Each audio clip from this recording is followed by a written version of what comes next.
Yeah, I definitely had a weird recovery process. It was going all well. I was throwing bullpens this summer, and then about in August, right when everybody comes back, I had to get an emergency appendectomy, and so that kind of railroaded a little bit of throwing. I know, so I was out 6 weeks, didn't throw for 6 weeks, but then built up back, I guess, in like October, November. So honestly, the timing worked out pretty well. It was nice to be able to face batters, like in an inter squad kind of, in January, February. So getting ready, and now we're going. So You guys do a lot of heavy game preparation in the fall, and it's unlikely that you were even able to be a part of all that preparation as you were kind of recovering from your injury.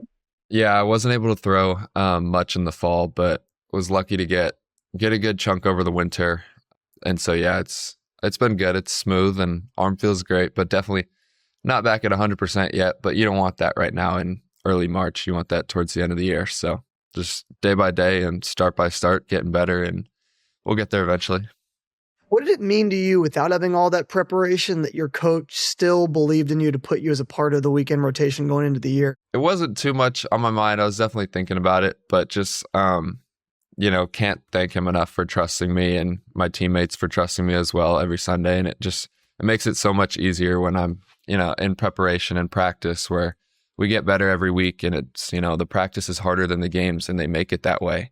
So really when I'm out there on Sundays with the game, and, I got nine studs behind me or 8 studs behind me. And then Coach K is calling a great game on the sidelines. It's, they give me all the confidence to have in myself. So Got to help to know you have a great bullpen behind you too, because not a lot of college programs, that's where a lot of teams lose. yeah, no, definitely. It feels really good. He always says the starter's job is just to not lose the game. So if I can go out there, give my guys a quality start, try and go as long as I can to save that bullpen, but I have all the confidence in the world to whoever I hand the ball off to that they're going to get the job done. So it's pretty comforting for sure. How'd you get better as a pitcher during the injury? Because a lot of times when you're sitting down and you're watching, it gives you an opportunity to enhance your game a little bit. Yeah, definitely. There's a lot of mental notes that you can take from watching all those games. And like I said before, I was next to Coach K's for a lot of those, so I picked his brain as much as I could.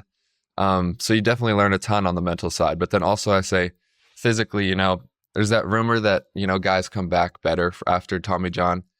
It's true, but it's because of the hard work that those pitchers put in during that year off, basically, whether that's, getting as strong as they can in the weight room or getting back healthy with their arm, going to physical therapy, stuff like that. So I think it all kind of comes together, and we're starting to see that finished product. So there's a lot, you can get a lot better for sure during that year. Do you think that the Tommy John was the hardest thing you had to experience during your college journey so far, or was something more challenging than that?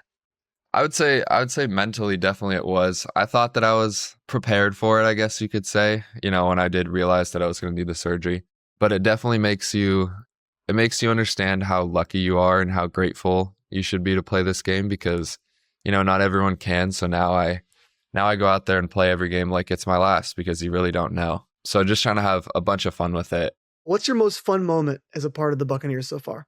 Last year, we did come up short in that Big South conference tournament, but the day before playing upstate, we played High Point because we played Winthrop to start the day. We won against them in extra innings. I think it was like in 10 or 11 innings or so. And then we started the next game against High Point. I think we started it, I want to say like 10 or 11 o'clock at night. Didn't get done till 2:30. Ended up winning. So the bus ride back to the hotel was super fun. And that was just, that night felt like it lasted forever. That was the most fun night I've had in college for sure. It's wild that you guys have a game that starts at like midnight. Not many people will ever experience baseball like that. We were all going delusional, but it was fun, man. That was a bunch of fun. You look at the culture over these past few seasons. If there's one moment you guys have had off the field, so not in a game, that you think would like define the culture, what would it be? We do go to the beach a ton just because it's Charleston, but I'll say there's been some bus rides that have been super fun, whether that's we're playing Mafia in the back, or I don't know if any of the other guys have told you, but we make all the new guys for their first year do karaoke on the bus to our first away trip. So that was fun. But anytime I'm around the guys off the field, which is all the time, and I think that's what makes our program so special is, even when we're off the field, we want to be around these guys and we're always with them 24/7. So it just, it makes us tighter. And when we're on the field, I think it makes us closer and it gives us that advantage. How does South Carolina beach compare to California beaches? Oh, it's different. I didn't realize. So when I first came here, the water in the Atlantic Ocean is definitely warm. You can go in it in the summer, which is different than the Pacific Ocean in Cali. But I mean, honestly, I just love it out here, and I would say the beaches in South Carolina beat California. When you leave Charleston Southern, what do you want your legacy to be as a Buccaneer? It's a good question. I think we just got our SBC done, which is our facility, and there's some cool names up there with different things they've done. But ultimately, I just want to be on the team that gets it done and finishes the job. That's been a motto of ours all year, and I think that we have the right guys to do it this year. So I'm super excited, and just want to win as much as I can with the right group of guys. So really excited.